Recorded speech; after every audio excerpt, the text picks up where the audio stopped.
యేసుక్రీస్తు ప్రభువును తన పరిచర్యని ఈ లోకంలో ప్రారంభించినప్పుడు తను మొదటిగా తనను వేల సంఖ్యలో లక్షల సంఖ్యలో మరి జన సమూహం ఆయనను అనుసరిస్తున్నప్పుడు మరి గలిలయ ప్రాంతంలో సముద్ర ప్రాంతంలో తీరంలో ఒక కొండపైకి ఎక్కి కొండవీని ప్రసంగం, ఆయన మొదటి ప్రసంగము జనాలను ఉద్దేశించి ప్రేమ గురించి ఆయన చెప్తూ మరి ఎలాంటి వాళ్ళు మరి మనుషులు అనేవారు ఏ రీతిలో జీవిస్తే మరి దేవుణ్ణి మహిమపరచగలుగుతారు, ఆయన హృదయానికి దగ్గర అవుతారని బోధిస్తూ ఈ కొండమీని ప్రసంగంలో చివరి ఘట్టమే ఒక 7వ అధ్యాయము మనం చూసుకుంటూ ఉన్నాము. ఈ యొక్క అధ్యాయము కొండ మీద ఉన్న ప్రసంగంలో ముగింపుకు వస్తూ ఉన్నప్పుడు మరి క్రైస్తవ జీవితంలో పాటించవలసినవి ఆచరణాత్మకంగా ప్రాక్టికల్గా ప్రభు అక్కడ చెప్పడం అనేది జరుగుతూ ఉంది. ఇందులో కొన్ని రకాలుగా ప్రభు యొక్క బోధ చేస్తూ విమర్శ మరియు సరిదిద్దడం. ఎవరినైతే మనుషుల పట్ల ఏ రీతిలో అయితే మరి తీర్పు తీర్చుకుంటారో, ఎవరికి వాళ్ళు ఎట్లా విమర్శించుకుంటారో అది మీ పనే కాదు, అది దేవుని పని అని ప్రారంభిస్తూ తర్వాత ఆయన అంటూ ఉంటాడు, ప్రార్థన పట్ల మీ యొక్క ఆసక్తిని మీరు తెలియపరచండి అని చెప్పి 7 నుంచి 11 వచనంలో ఆయన చెప్తా ఉంటాడు. మనకు కావలసిన వాటి కోసము దేవుని అడగాలని, వెతకాలని మరియు తట్టాలని ఇచ్చే గొప్ప వాగ్దానము 7వ అధ్యాయము 7 నుంచి 11 వచనాల్లో మనం చూస్తూ ఉన్నాం. తర్వాత 12 నుంచి 14లో క్రమశిక్షణతో కూడిన జీవనము, క్రమశిక్షణతో కూడిన జీవితము, ఇతరులు మీతో ఎలా ప్రవర్తించాలని మీరు కోరుకుంటారో మీరు కూడా వారితో అలాగే ప్రవర్తించాలని ఆ సూత్రము మనకు 12-14 వచనాలు కనబడతా ఉంది. అలాగే ప్రవర్తించాలనే సూత్రము అంటే గోల్డెన్ రూల్ మరియు ఇరుకైన ద్వారం గుండా ప్రవేశించవలసిన ఆవశ్యకత ఖచ్చితంగా ఉందని చెప్పి ప్రభు చెప్తా ఉన్నాడు. తర్వాత 15 నుంచి 20 వచనాల్లో అబద్ధ ప్రవక్తల పట్ల హెచ్చరిక ఇస్తా ఉన్నాడు.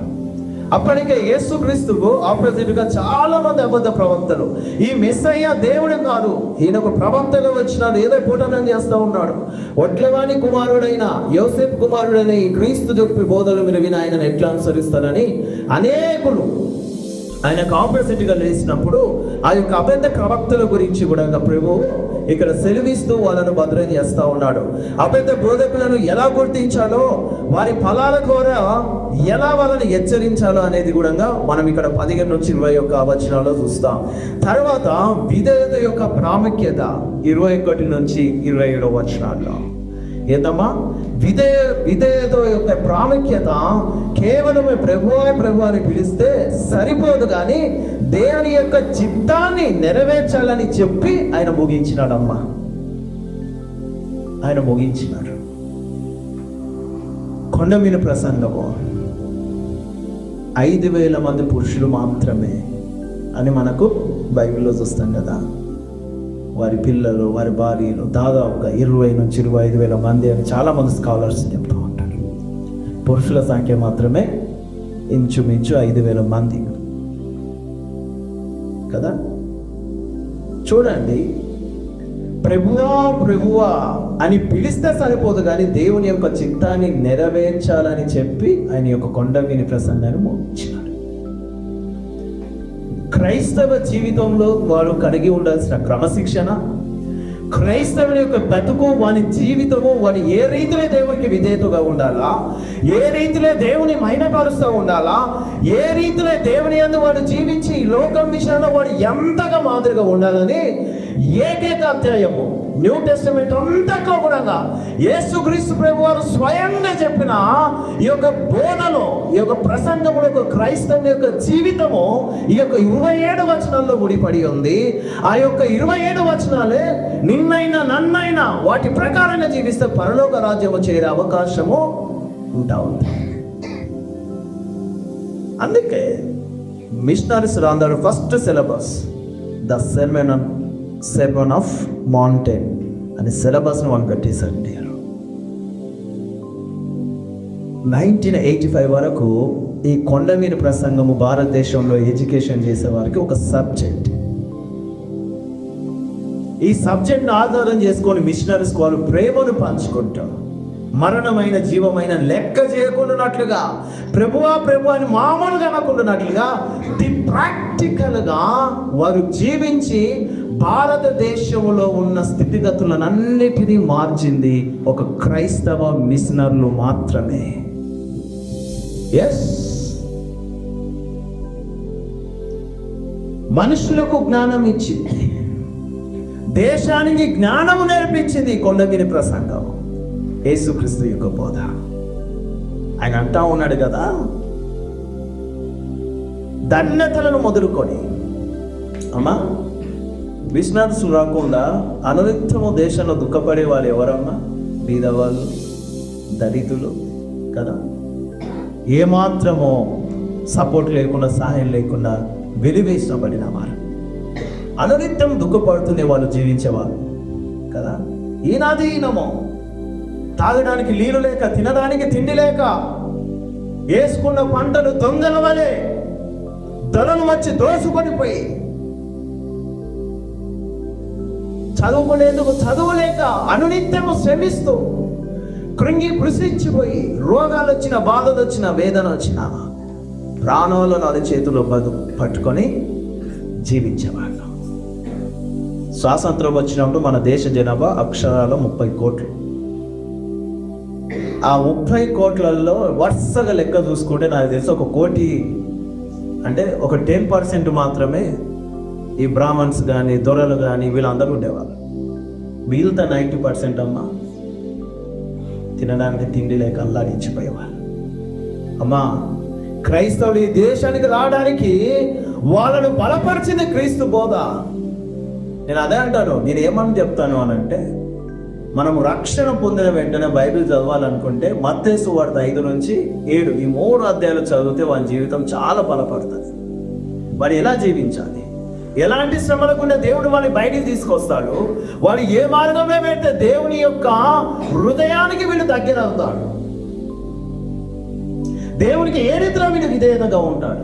ఈ లోకానికి దూరం అయ్యి, ఈ లోక జ్ఞానాన్ని విడిచిపెట్టి దైవ జ్ఞానాన్ని పొందిన వాడై ఆయనని వెతికేవాడిగా, ఆయన మనసును అర్థం చేసుకునేవాడిగా ఉంటాడని ప్రభు యొక్క ప్రసంగం ద్వారా రోజు అక్కడున్న జన సమూహానికి అందరికీ చెప్పడం జరిగింది. గుర్తుందా? ఫస్ట్ సండే కదా, ఒక కుష్టి రోగం కదా, గుర్తుందా? 8వ అధ్యాయం, మత్తయి సువార్త 8వ అధ్యాయంలో కొద్దిగా తీసుకున్నాం. దుఃఖపడుతున్న వాడు వచ్చినాడు, వచ్చి అయ్యా నన్ను స్వస్థపరచండి ఇట్లాడు కదా. అమ్మా, స్వస్థపరచు, నీకు ఇష్టమైతే నన్ను స్వస్థపరచు, నాకు ఇష్టమైన ఆయన చేయి చాపి ఆయనను ముట్టినట్టుగా ఇస్తాం. చెప్పడమే కాదు, ది ప్రాక్టికల్. ఇక్కడ అదే అంటూ ఉన్నాడు ప్రభు. ఆధ్యాత్మికమైన బోధ ఆయన అక్కడ చేసినాడు. ఈ యొక్క 7వ అధ్యాయంలో ఈ యొక్క 13-14 వచనాల్లో ఒక అద్భుతమైన మార్గము దాగి ఉందమ్మా. 2 మార్గాలను ప్రభు ఇక్కడ చెప్తా ఉన్నాడు. ఎలాంటి మార్గం ఆయన చెప్తా ఉన్నాడు అంటే, క్రమశిక్షణతో కూడిన జీవితమా. ఇతరులు మీరు ఏ రీతిలో అయితే ఇతరులను ప్రేమించాలనుకుంటారో అదే రీతిలో మీరు కూడా ఇతరులకు ఆ ప్రేమ పంచాలని. కానీ మనం తీసుకుంది 2 వచనం. ఏది? 13-14 మళ్ళొకసారి మనం చదువుతాం, అందరం కలిసి చదువుతాం. ఎస్.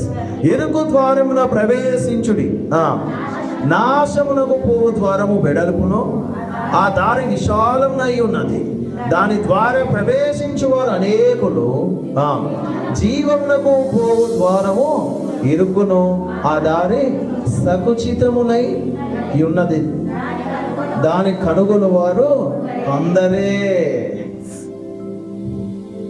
2 మార్గాలు ఉన్నాయి కదా, ఇరుకు మార్గము, విశాల మార్గం. The broad way, the narrow way. ఈ 2 మార్గాలను ప్రభు అక్కడ పెట్టి ఆయన చెప్తా ఉన్నాడు, మీరు ఈ మార్గంలో పోతే మీరు జీవం పొందుతారు. ఈ మార్గంలో మీరు వెళ్తే మీరు జీవం పొందుతారు. ఎందుకనంటే క్రైస్తవ జీవితంలో మనం ఎంచుకోవాల్సిన మార్గం గురించి చాలా స్పష్టంగా వివరిస్తూ ఉన్నాడు దేవుడి యొక్క బోధ ద్వారా. వీటిని ఒక ద్వారముగా ఆయన పెడతా ఉన్నాడు. ఎందుకంటే క్రైస్తవుల యొక్క జీవితం చాలా తేలికైనది కాదు. ఇది ఎప్పుడు ముండ్లబాట పైన వారి నడక కొనసాగించినట్లనే ఉంటుంది. ఎస్, ఇది ఆత్మతో పోరాడాల్సిన జీవితం. ఇది ఒక లోకంతో పోరాడాల్సిన జీవితం, పాపంతో పోరాడాల్సిన జీవితం. వాటన్నిటిని మనము పోరాడుతూ వాటి యందు మనం విజయం కలిగి ఉండాలి అని అంటే మనము క్రీస్తు అనే ఇరుక్కు మార్గంలో ప్రవేశించడాక ఏం చేయాలా? ఖచ్చితంగా ప్రవేశించడం మానకూడదు. ప్రవేశించే వారిగానే మనం ఉండాలా. ఇక్కడ మనం చూస్తూ ఉన్నాము, ఈ 2 ద్వారాలు ప్రభు మన ముందు పెట్టాడమ్మా.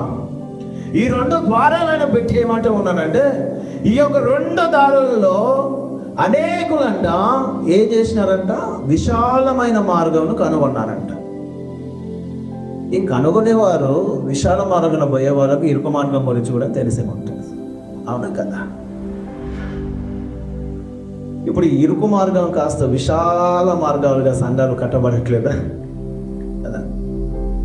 లోకం ఎంత దారుణము అని అంటే, ఈ లోకము చాలా విశాలమైనది.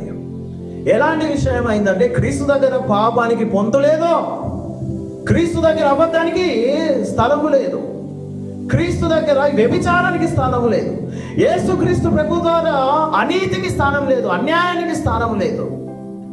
ఆయనతో కేవలం ఉన్న స్థానం ఏంటో తెలుసా? ఆయనను విశ్వాసించి, ఆయన సత్యాన్ని అనుసరించి, ఆయనను వెంబడించిన వారికి ఆయనతో స్థానము. ఈరోజు చాలా మంది కరువు అయిపోయినారు. చాలా మంది ఇరుకు మార్గంలో ఉన్నట్టుగా భ్రమపడుతూ విశాల మార్గంలో ఉన్న మార్గాలను వెతుకొని ప్రయాణిస్తున్న వాళ్ళు చాలా మంది ఉన్నారు. ఎస్, ఒకసారి మనం చూద్దాం. ఇరుకు దారిని ప్రవేశించి నడవాలంటే మనం మారుమనసు పొందాలా. ఈ యొక్క ఇరుకు మార్గాన్ని మనం ఎన్నుకున్నప్పుడు మారుమనసు అంటే ఏదో మాటలతో చెప్పింది కాదు, చాలా తేలికైనది కాదు. మారుమనసు పొందడము అని అంటే, ప్రభువా నీ రక్షణ లేనప్పుడు నేను ఇలా జీవించాను, ఇప్పుడు ఇలా thank you so much for your salvation, thank you so much for your love, your kindness. అయ్యా, నీ ప్రొటెక్షన్, నీ యొక్క కాపుదల, నీ గైడెన్స్, నువ్వు ఇచ్చే తలంపులను బట్టి నీకు స్తోత్రం అని చెప్పడానికి కాదమ్మా. ఒకసారి మనం చూద్దాం. చూడండి 3:2-4:17 చూడండి. యోహాను ఏమని బోధిస్తా ఉన్నాడు, తర్వాత యేసుక్రీస్తు ప్రభు వారు కూడా ఏ దానితో పరిచర్య మొదలు పెట్టాడో ఒకసారి మనం చూద్దాం. పరలోక రాజ్యము సమీపించి ఉన్నది, మారి మనసు పొందుడని యూదయ అరణ్యములే ప్రకటించుచుండెను. ఎవరు? బాప్తిసం ఇచ్చి యోహాను. పరలోక రాజ్యము సమీపించి ఉన్నది. ఈ రాజ్యము క్రీస్తుకు నిదర్శనము. ఈ రాజ్యంలో మనం పొందాలి అని అంటే మనము ఎలాంటి మార్గంలో నడవాలా? ఇరుకైన మార్గంలో నడవాలా. ఆ మార్గంలో చాలా ఇరుగ్గా ఉంటుంది. అడుగడుగున ముళ్ళు ఉండొచ్చు, అడుగడుగున నిప్పులు ఉండొచ్చు, అడుగడుగున సుడిగుండాలు ఉండొచ్చు, అడుగడుగున సునామీలు ఉండొచ్చు. అడిగి వేసిన ప్రతిసారి మనకు వెలిమికి తాగొచ్చు. దాన్ని మన ముందున్న క్రీస్తు మాత్రం తన హస్తాన్ని చాచి తన రాజ్యంలో చేర్చుకునేందుకు ఆయన ఇష్టపడతా ఉన్నాడు. ఎందుకనంటే యేసుక్రీస్తు ప్రభు వారు కూడా తన పరిచర్యలో ఇదే మాటతో ప్రారంభించినాడు. 4:17 ఒకసారి చెప్పండి. అప్పటి నుండి యేసు పరలోక రాజ్యము సమీపించి ఉన్నది గనుక మారుమనసు పొందుడని చెప్పుచు. మారుమనసు పొందుడే. ఇరుకు మార్గంలో ప్రవేశించే వాడిలో ఫస్ట్గా దేవుడు చూసేది ఏంటి? మారు మనస్సు. నీ పాపములను ఒప్పుకొని వాటిని అన్నిటిని విడిచిపెట్టి లోకంలో అనేకులకు మాదిరికరంగా జీవించడమే మారు మనస్సు. మారు మనస్సు అంటే పెద్ద ఏదో కాదు. ఈరోజు అదే నేను అనుకుంటాను అన్నమాట. మారు మనసు పొందేవాళ్ళు తక్కువ అయిపోయినారు, బాప్తీసాలు తీసుకునేవారు ఎక్కువ అయిపోయినారు. నేను చెప్తా ఉన్నాను, మారు మనసు నువ్వు పొంది బాప్తీసం తీసుకున్నట్లయితే నువ్వు ఏ నీటిలో మునుగుతావో నీలో ఉన్న చీకటి దాంట్లో ఏమవుతుందమ్మా? కొట్టుకపోయి క్రీస్తు వెలుగులో నువ్వు లేపబడతావు. మారు మనసు లేకుండా నువ్వు బాప్తీసం తీసుకుంటే నువ్వు ఎంతటి మంచిగా వాటర్ పోసి కూడా నువ్వు మునిగినా అవి మునిగిగానే కనబడతాయి. ఇప్పుడు అమ్మా, పందెం తీసుకొద్దాం, ఒక లెమన్ లైవ్ ఐస్ సబ్బు తెచ్చి మంచిగా స్నానం చేపిద్దాం, దానికి డ్రెస్సింగ్ వేద్దాం, మూతికి లిప్స్టిక్ పెడదాం, చెవులకు కమ్మలు, మంచి డ్రెస్ తెచ్చి దానికి వేసి దాన్ని తిప్పుదాం. దాని స్వభావం ఏంటి? బురదలో. దాన్ని ఎన్నిసార్లు అడిగినా కూడా అది ఏడికి వెళ్తుందమ్మా? బురదలకి. ఈ మీన 7వ అధ్యాయంలోనే ప్రభు అంటాడు, పందుల ముందర ముత్యాలు వేయకండి. ముత్యాలు అంటే ఏదో తెలుసా? దేవుని యొక్క వాక్యం. పందులు ఎవరో తెలుసా? దేవుని యొక్క వాక్యం విని కూడా వినట్టుగా ఉండి దాని ప్రకారంగా నడవని వారిని దేవుడు పందులకు పోలుస్తూ ఉన్నాడు. ఈ పంది పట్టకు పెంట తింటది, బురద నీళ్ళు తాగుతుంది, దీని నివాసమే ఒక బురద. దేవుని సన్నిధిలో మనం అదే రీతిలో ఉంటే దేవుడు మనల్ని ఒక పందుల్లో చూస్తాడు. కానీ అమ్మా బురదలో చూడండి. కుక్కను పెంచుకోవడానికి అది ఇష్టపడతాం, పందులను పెంచుకుంటామా? పాస్టర్ అమ్మ అన్నని కుక్కలు పెంచుతాం, కానీ పాస్టర్ అమ్మ ఏనాడు పందిని తీస్తారు అన్నాడు. అది ఎవరు తీసుకెళ్ళారు? ఒకసారి శ్రావణ్ అదేది కాలువ అరువు వెనుక ఆ గుడిసెలు ఉన్నాయి. కొద్దికి ఎండాకాలం పోయినాం, వాసన గప్పు మనకు ఈదరిగిన అన్న ఇక్కడ పందులను పెంచుతారు అన్న అనేసరికి వాయువు పందులకు పోయి చూస్తే ఆ శాల మొత్తం పెంట పెంట. వాళ్ళు సపరేట్గా పోతున్న మంచం వేసుకొని దానికి మేత వేసి పెట్టిండ్రు. ఎస్, పందులను ఎవరు ఇష్టపడరమ్మా. వాటిని ప్రేమించి పెంచే జాతి వేరే ఉంటుంది. అది కూడా ఊరికి బయట, ఊర్లోపల ఉండదు. ఈ యొక్క ఇరుకు మార్గంలో పోయేవానికి ఫస్ట్ కావాల్సింది ఏంటో తెలుసా? మారు మనసు. ఈ మారు మనసు ఉంటే ఆ ఇరుకు మార్గంలో వానికి ఎదురయ్యే ఎలాంటి ఆటుపోట్లు అయినా కూడా వాడు తట్టుకొని ముందుకు వెళ్తాడు. మన మలికమ్మలాగా, ఎల్షాకలాగా, ప్రేమిలక్కలాగా, ఇలా కుటుంబ పరిస్థితులు ఎలా ఉన్నా కూడా ఒక సహనముతో. మీకు ఏ ధైర్యం ఉందమ్మా? మల్లికమ్మకి ఏం ధైర్యం ఉంది? దేవుడే. ఆమె సాక్ష్యం విన్నప్పుడు ఒకసారి నాకు కదలింపు వచ్చింది నిజంగా. 20 ఏళ్ళకి వెళ్ళి 3 పిల్లలను పెంచుకుంటూ ఆమె పడ్డ బాధలు ఒక్కొక్కసారి చెప్తే నాకు మా అమ్మనే గుర్తొచ్చేది. ఎందుకంటే మా పరిస్థితి అట్లనే ఉంది కాబట్టి. అమ్మా, ఎలాంటి పరిస్థితులు ఉన్నా కూడా ధైర్యం ఏంది? దేవుడు. మన బాధలు మనం కలిగి ఉన్న ప్రతి పరిస్థితిని విని తీరుస్తాడనే ఒక విశ్వాసం. ఇరుకు మార్గాలు అంటే ఇదే. ఇరుకు మార్గాలు అంటే ఇవే. చాలా మంది చాలా రకాలుగా మార్గంలో వెళ్తున్నాం అని చెప్పేసి తప్పించుకునే వాళ్ళు చాలా మంది ఉన్నారు. మనం ఒకసారి చూద్దాం. చూడండి 16వ అధ్యాయం 24, 26 వచనం ఒకసారి చూడండి. అప్పుడు యేసు తన శిష్యులను చూచి ఎవరైనా నన్ను వెంబడింపాలని కోరుకుంటే తనను తాను సమర్పించుకొని తన సిలువను ఎత్తుకొని నన్ను వెంబడింపవల. సిలువ దేనికి నిదర్శనమో? సిలువ శ్రమము నిదర్శనము, సిలువ మరణానికి నిదర్శనము, సిలువ కష్టాలకు నిదర్శనము. సిలువలో ఏనాడు సుఖం మనం వెతుకోలేము. సిలువ అనగా ఏనాడు మనకు శాంతినిచ్చేదానిగా సిలువ ఉండదు. సంఘంలో సిలువను పెట్టారంటే అది క్రీస్తు శ్రమను, ఆయన త్యాగంలో జ్ఞాపకం చేసుకోవడానికి. అమ్మా, పాట ఉంది కదా, మనం 18వ తారీఖు నుంచి స్టార్ట్ అయితే శ్రమ అనుకుంటాం కదా. సిలువను మోసి లోకమును తల క్రిందులు చేసే తలనమ్మిదే. తలకిందులు ఆయన చేసేసినాడు, మరణమును సిలువలో మోస్తూ. ఏంటంట? ఎవరి సిలువ వాళ్ళు ఎత్తుకొని ఆయనను అనుసరించాలి. చూడండి, మనకు సాధ్యమేనా? మన సిలువలు ఎత్తుకొని మనం దేవుని వెంబడిస్తున్నామా? లేదు కదా. కరెక్ట్ సిలువని ఇట్లా ఎత్తుకుందామని లోపే మన పిల్లలు మనకు గుర్తొస్తారు. సిలువని ఎత్తుకునే లోపే మన భర్తలు మనకు గుర్తొస్తారు. సిలువని ఎత్తుకొని మోకాలు వేసే లోపే రోడ్డు మీద పలేదో గుర్తొస్తారు.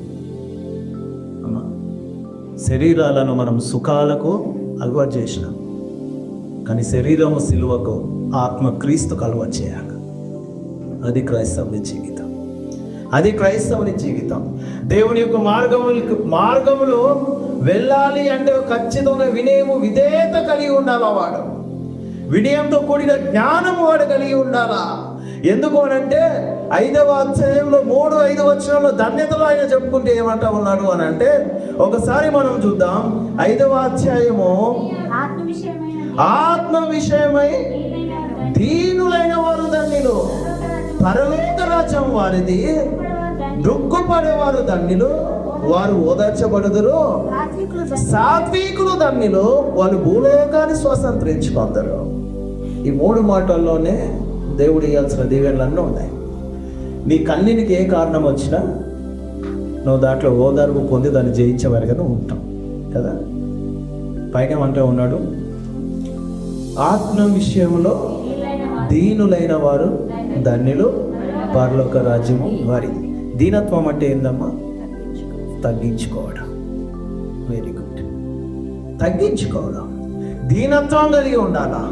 ఈరోజు సంఘంలో దీనత్వం లేదమ్మా. ఆత్మీయ గర్వము విస్తరించకపోతా ఉంది.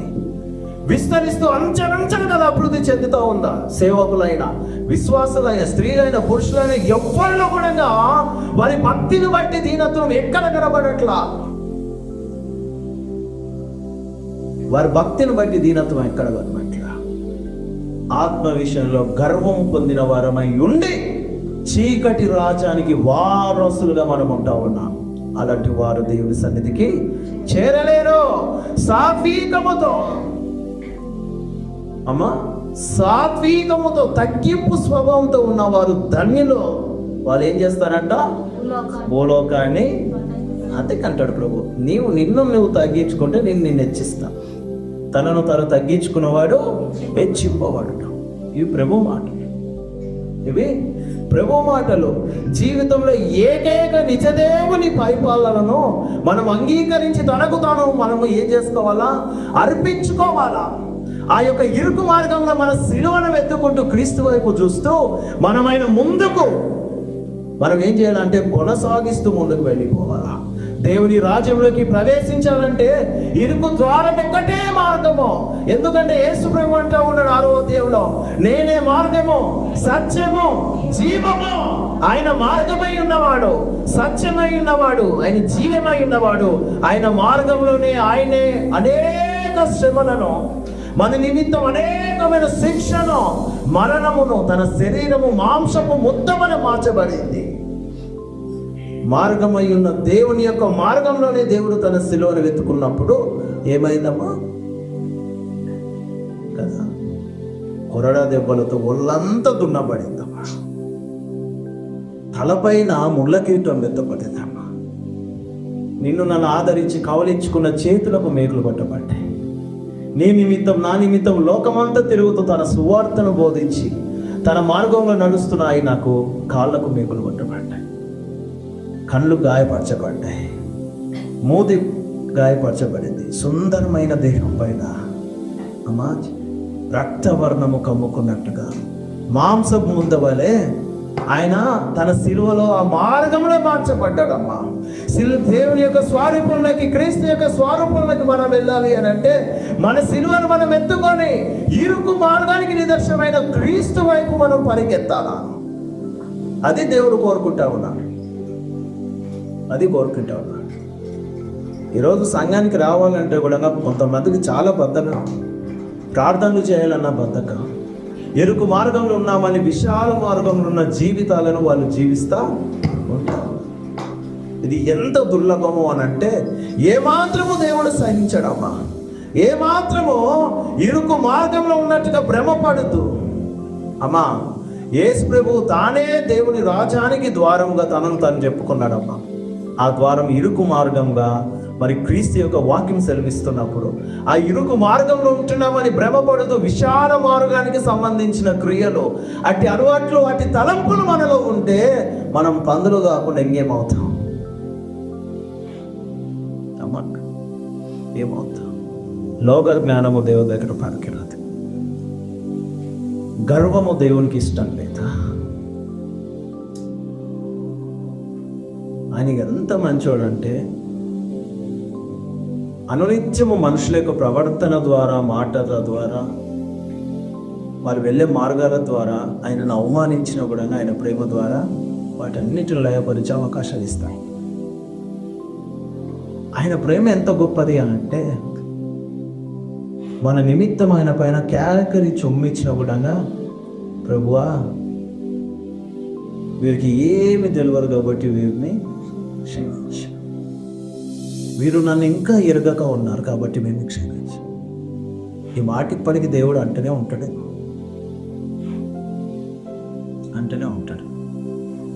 అయ్యా వీళ్ళు ఇంకా నన్ను కనుగోవట్లేదు కాబట్టి వీరిని క్షమించి ఇంకొక అవకాశం ఉంటుంది, ఇంకొక అవకాశం ఇచ్చి వీళ్ళను మార్చేందుకు నేను ట్రై చేస్తాను. నా సేవకులను పంపుతాను, ప్రవక్తలను పంపుతాను, ఎవరినో ఒకరిని బలపరిచిన ఆత్మను వారిపైన కుమ్మరించి వారిని సరిచేసేందుకు పంపిస్తాను. నిజంగా చెప్పాలి అని అంటే ఎంబీ ఎరుమోనో సంఘం విషయంలో కలిగే బాధ మామూలుగా ఉండదు.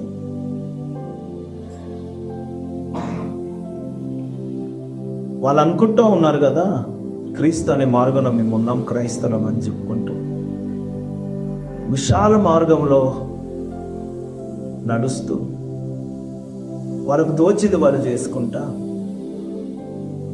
చేసే పాపాలు ఉన్న బలహీనతలు వాటిని జయించకుండానట్లుగా అవి చేస్తూ ఒక లోక సంబంధమైన గర్వంలో పడిపోయి కూడా అమ్మా మేము ఇంకా క్రైస్తవులం అని చెప్పుకుంటాం. ఎంత దుర్లభం అంటే మరి ఆ సమయం కూడా ప్రభు అంటాడేమో, వీళ్ళు ఇంకా నన్ను ఎరిగిలేరు కాబట్టి వీళ్ళు క్షమించు. ఇరుకు మార్గం ఉండేవానికి మారు మనసు ఉండాలా, వారు ప్రార్థన పరుడై ఉండాలి, వారి విధేయత క్రీస్తుని సంతృప్తి పరచేటట్టుగా. అలాంటి వాళ్ళు లేరు. అలాంటి వాళ్ళ తరుణం అయిపోయింది. 2015 లాస్ట్ గొప్ప గొప్ప దైవజనులప్ప ఏసన్న గారు, రామగుండము పాస్టర్ గారి పేరు, ఆయన పేరు ఏదో సురేష్ గారు, తర్వాత బ్యూలా మినిస్ట్రీస్ రాజాబాబు గారు, తర్వాత భక్తి సింగ్ గారు, తర్వాత మన ఎంబీలో ఎంతో అద్భుతంగా పనిచేసి పెద్ద పెద్ద సంఘాలు కట్టిన సేవకులు. నారంపేట సంఘం ఇంకా నేటికి సజీవంగా ఉందనంటే ఆ సంఘం విషయంలో కాలినడకతో నూకర గంజి తాగుతూ ప్రకాశము పంతులని ఒక పాస్టర్ గారు చేసిన పరిచయం. అనేకమైన ప్రాంతాలు అనేక మంది సేవకులు, ఎందుకంటే వారిని వారు తగ్గించుకున్నారు, ముళ్ళబాటు నేర్చుకున్నారు,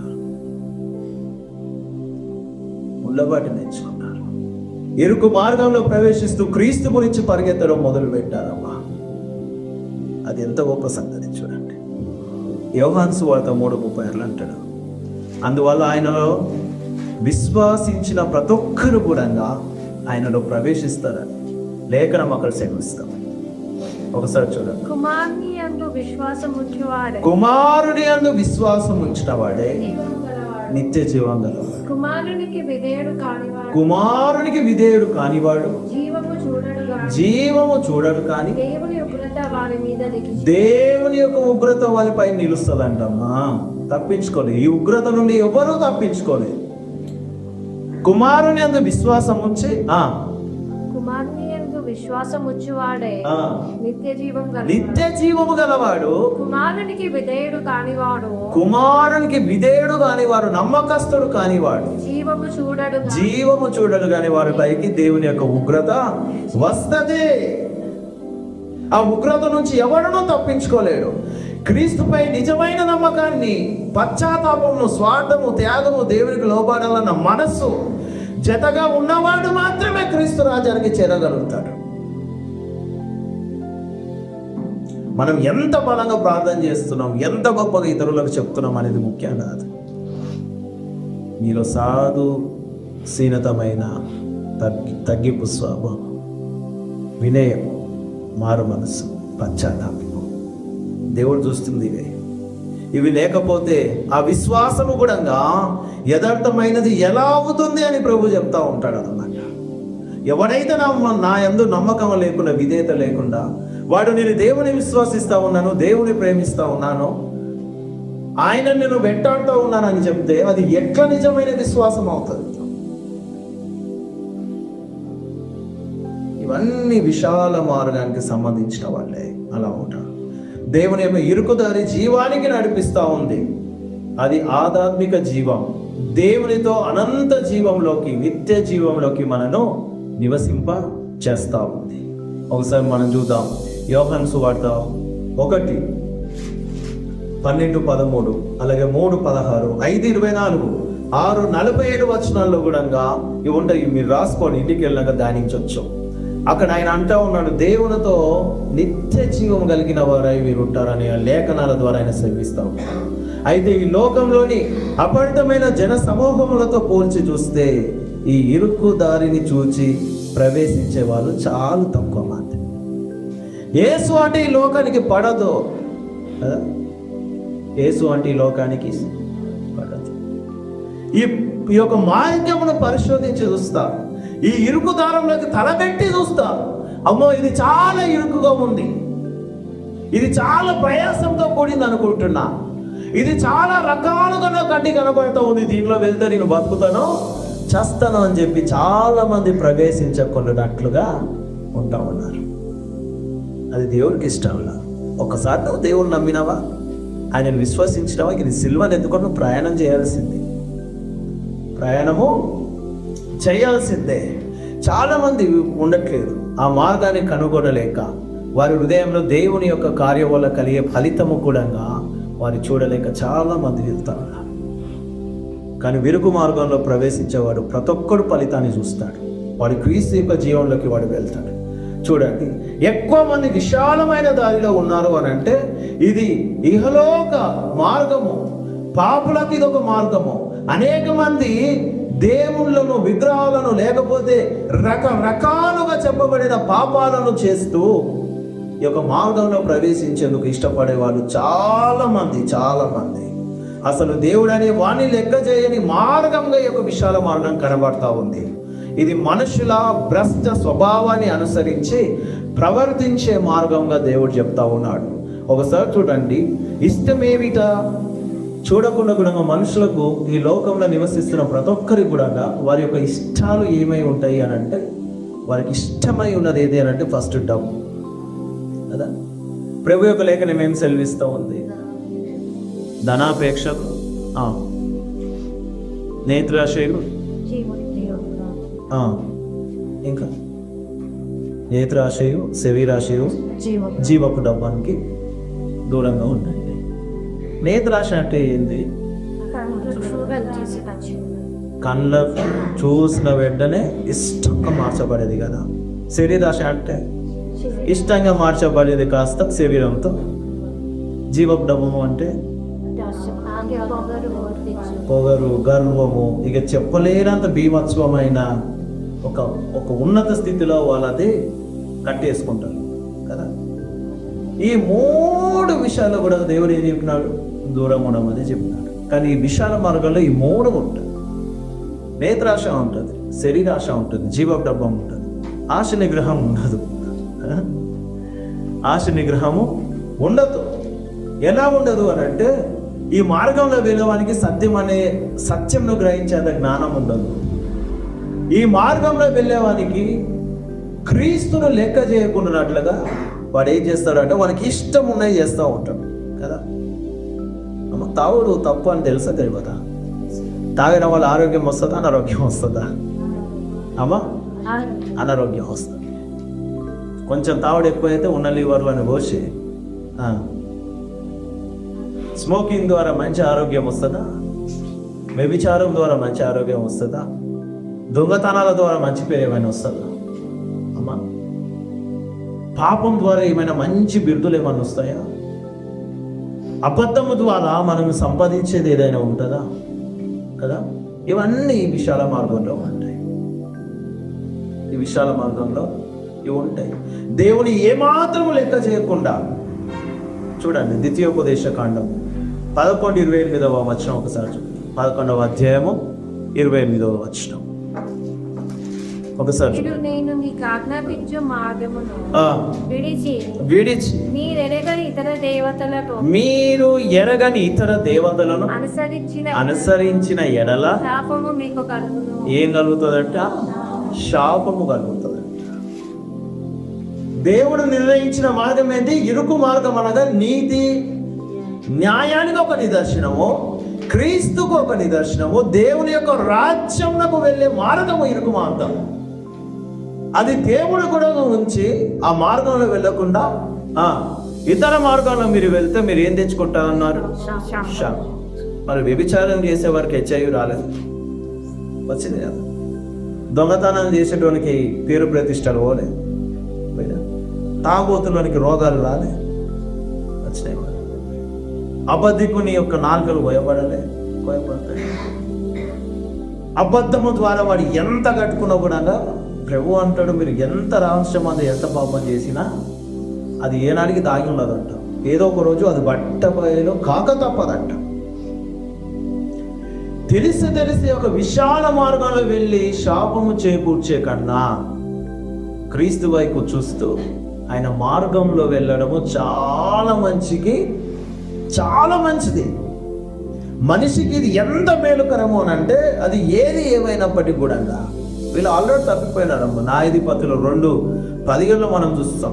దేవుడు అంత గట్టిగా వాళ్ళకి చెప్పినా కూడా వాళ్ళు ఎప్పుడో తప్పిపోయినారు. ఇంకా 7కి రా. తమ పితరులు యెహోవా ఆజ్ఞలను అనుసరించి నడిచిన మార్గంలోకి త్వరగా తొలగిపోయి ఏదంట నడిచిన మార్గంలోకి వెళ్ళి త్వరగా తొలగిపోయి ఇతర దేవతలతో వ్యతిరేకించి చూడండి, ఇతర దేవతలతో వ్యభిచారించి వాటికి నమస్కరించి ఎంతమంది లేరమ్మా జాతరలో పోయేటోళ్ళు మన మధ్యలో? బొగ్గులు కుట్టాలు జిలేబీలు తెచ్చుకొని తినేటోళ్ళు లేరా అమ్మా?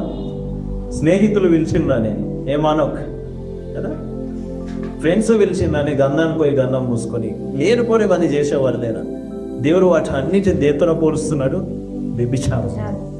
వ్యభిచారం ఎంత ఘోరమైన పాపం. ఆయన అంటాడు, సంఘానికి భరత ఎవరు? క్రీస్తు. మీరు వధువై ఉన్నారు, నేను వరుడనై ఉన్నాను. మరి నేను వరుడుగా ఉన్నప్పుడు మళ్ళీ నువ్వు వేరేని పూజించి వాడిని వరుడుగా నువ్వు చేసుకుంటే అది వ్యభిచారం కాదా అంటాడు దేవుడు. ఒక స్త్రీ పురుషుడు అలీగల్ అన్ని ఏమంటారు, అది చట్టపరంగమైన సంబంధము పెట్టుకుంటేనే కాదు, అంటే ఎట్లా చట్టానికి వ్యతిరేకమైన సంబంధాలు పెట్టుకుంటేనే వ్యభిచారం కాదు. ఒకసారి నువ్వు క్రీస్తుని అంగీకరించిన తర్వాత వేరే వారి విషయాల్లో నువ్వు తలదూర్చినది దేవుడు వ్యభిచారంలోకి తెస్తా ఉన్నాడు. నీకు ఏమై ఉన్నది నేనే అయి ఉండాలని చెప్తా ఉన్నాడు దేవుడు. మనం అనుకుంటాము, చాలా మట్టుకు అనుకుంటాం. నేను అదే అంటాను, మన అవసరతలను బట్టి, మన స్వభావాలను బట్టి, మనం చేసే పనులను బట్టి అనేకమైన మనకు అనుకూలంగా చెప్పుకుంటాం. కానీ ఒకరోజు చెప్పుకునేందుకు ఏది ఉండదు. దేవుని యొక్క లేఖనం సెలవిస్తూ ఉంది, ఏది ఉండదు. ఒకసారి చూడండి, సామెతలు 14:12. సామెతలు 14:12 వచనం ఒకసారి చూడండి.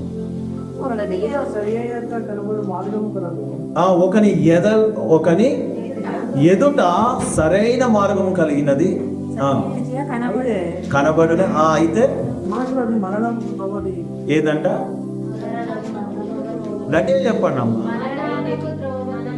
అది మరణం నాకు త్రోవ తీయును. ఏ మార్గం అంట?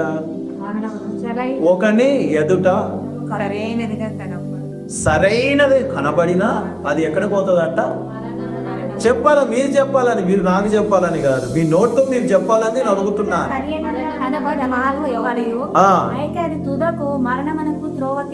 అది ఏంటంట? తుడకు. లాస్ట్ అది ఎక్కడికి తీస్తుందంట?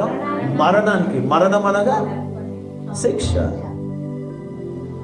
వీడు మనం చేసే అనేకమైన కార్యాలు కూడా సరైనవే మనకు అనిపించవచ్చు, కానీ అవి దేవుని దృష్టిలో అవి సరైనవి కాకపోవచ్చు. అవి ఎక్కడికి పోతాయంటే మరణానికి దారి తీస్తాయంట. ఈరోజు మన సంఘంలో కూడా చాలా మంది వాళ్ళ ఇష్టానుసారంగా జీవించే వాళ్ళు ఉన్నారు, కానీ ఏదో ఒక రోజు వాళ్ళ మార్గము తుదకు అది మరణమా జీవమా అనేది ఇంకా వాళ్ళ మాదిరిని బట్టి, వాళ్ళ మారు మనసును బట్టి ఇంకా చూడాలి. దేవుని యొక్క వాక్యము 2 అంచుల ఖడ్గం, ఎవరు తెరిచిపెట్టదు. అడ్డం వచ్చిన నరికి పడేస్తుంది, ఏ కీలు కాకీలు. ఏ ఆటలు సాగినా ఏం చెప్పినా మనుషుల ముందుకే. దేవుని ముందు అవి ఏమీ నడవవు. ఆత్మ సంబంధమైన మరణము, ఇది శరీర సంబంధమైన మరణం కాదు, ఆత్మ సంబంధమైన మరణం. ఇంక వీటి వెళ్ళే మార్గంలో శరీరానికి ఏదో ఒక రోగం రావడం కుంటు పడిపోతుంది. శరీరము మరణం పాలవుతుంది, ఆత్మ మరణం పాలవుతుంది.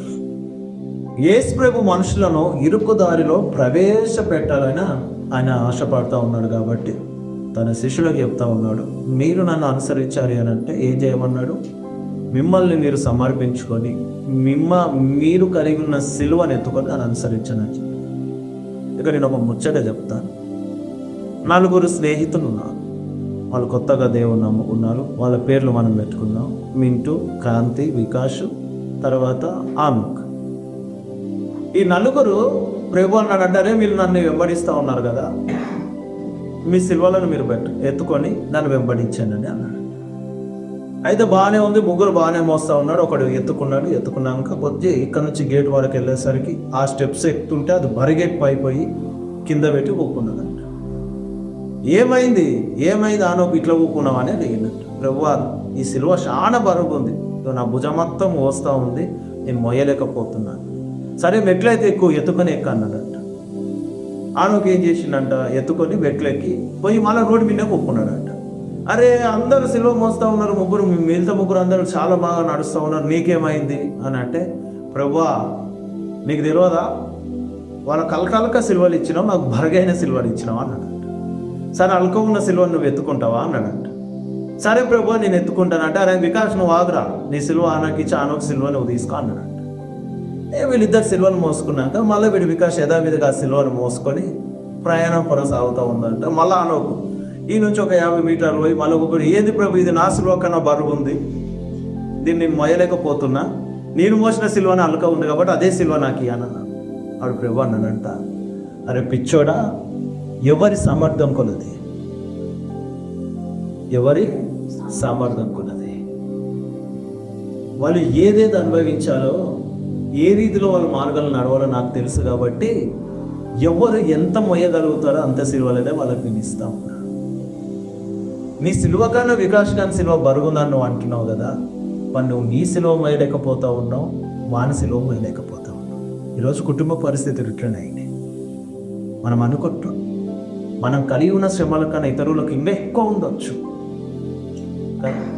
మన ఇంట్లో ఒక ప్రాణం పోతే ఇతరుల ఇంట్లో 2 ప్రాణాలు పోవచ్చు. మనము మన తండ్రిని కోల్పోతే ఇతరులు తల్లిదండ్రులను ఇద్దరిని కోల్పోవచ్చు.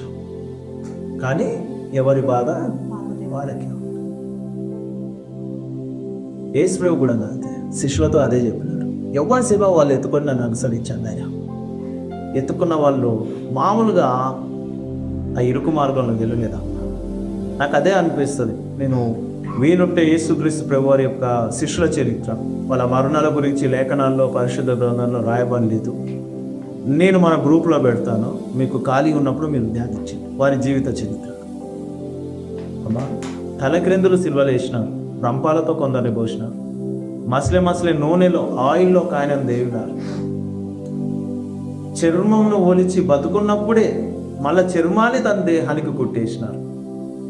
కళ్ళ ముందు భార్యను సిల్వ వేసి ఆమెను ముక్కలుగా నరికి మళ్ళా వెంటనే నీవు బతికి ఉండాలి, నీ భార్యకు పట్టిన గతి నీవు పట్టొద్దు అంటే నువ్వు మళ్ళీ తిరిగి రావాలా?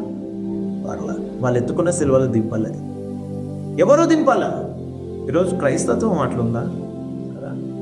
ఇరుకు మార్గంగా కనిపించుతున్న ఈ యొక్క సంఘంలో విశాల మార్గాలు లేవా? ఉన్నాయి లేవా?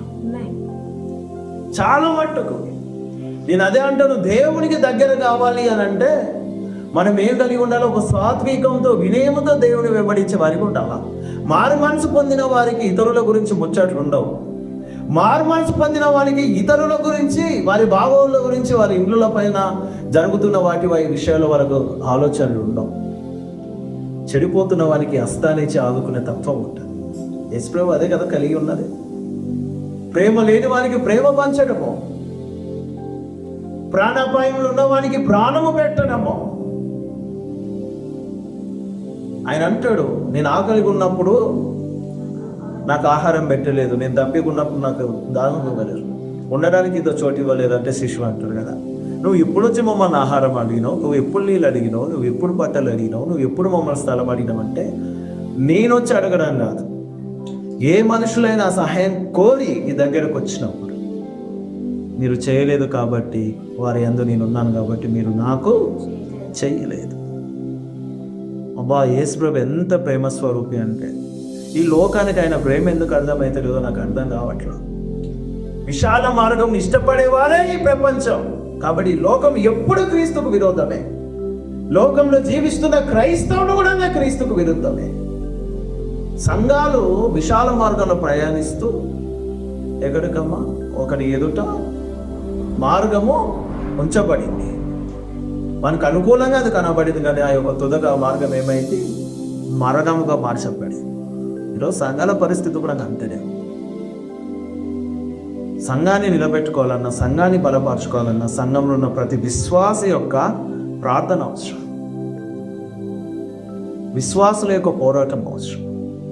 మరి ప్రార్థన పరులుగా బోధించే వారిగా విశ్వాసం ఉండాలి. లేకపోతే సంఘము విశాల మార్గంలో వెళ్ళి తుదకు మరణానికి పాత్రగా మార్చబడతాడు. అది దేవుడు ఇష్టపడట్లా. ఈ రెండు మార్గాల గురించి అద్భుతమైన లేఖనాలు, వచనాలు బైబిల్ అంతట్లో దాదాపుగా 100కు మించిన రిఫరెన్సెస్ ఉన్నాయి. ఇప్పుడు అవన్నీ చెప్పుకుంటూ పోతే పొద్దుగా 6 అవుతుంది. కాబట్టి మనం ఆలోచన చేయాలి, మనం ఇరుకు మార్గంలో ఉన్నామా, విశాల మార్గంలో ఉన్నామా? ఒకవేళ ఇరుకు మార్గంలో మనం ఉంటే విశాల మార్గంలో ప్రయాణిస్తున్న వారి గురించి భారం కలిగి ప్రార్థన చేయాలి. ఆ విశాల మార్గంలోకి వెళ్ళి వాళ్ళని లాక్కొచ్చి క్రీస్తు యొక్క మార్గంలో వారిని నిలబెట్టాలి. ఒకడు తప్పిపోతున్న వారిని చేయబట్టుకొని దేవుని సన్నిధికి నడిపిస్తేనంట వాని మరణంలోకి వెళ్ళి తప్పించిన వారం అవుతామంట. ప్రభు యొక్క లేఖనం సెలవిస్తూ ఉంది. నేను ఒకటే అంటాను, దేవుని యొక్క వాక్కుకు దేవునికి విధేయులైన వారు ఏనాడునో వాళ్ళు కృషించిపోరండి, దేవునికి మహిమకరంగా జీవించే వారిగా వాళ్ళు ఉంటారు. కాబట్టి ఈరోజు మనని మనం ఆలోచన చేసుకుందాం, మన హృదయాలను దేవుని ముందు ఉంచుదాం, ఆయనతోనే మనం ఒప్పుకుందాం. అయ్యా, నేను ఇరుకు మార్గంలో ప్రవేశిస్తున్నాను, ప్రయాణం చేస్తున్నాను అనుకున్నాను, కానీ నాలో ఇంకా విశాల మార్గంలో ఉన్న క్రియలు ఉంటా ఉన్నాయి. విశాల మార్గంలోకి నిదర్శనమైన అనేకమైన పనులు నాలో ఉన్నాయి. లేకపోతే ఇరుకు మార్గంలో నడుపుతూ క్రీస్తు యొక్క సిలువను మోసేవారిగా మనం ఉంటే మరి ఆయన ఎంతగానో సంతోషపడి తన రాజ్యంలోకి మనల్ని ఆహ్వానిస్తూ ఉన్నాడు. మన కుటుంబాలను, మనలను దేవుడు ఆహ్వానిస్తూ ఉన్నాడు. కాబట్టి మనం అందరం ఒక్కసారి ప్రార్థన చేసుకుందాం.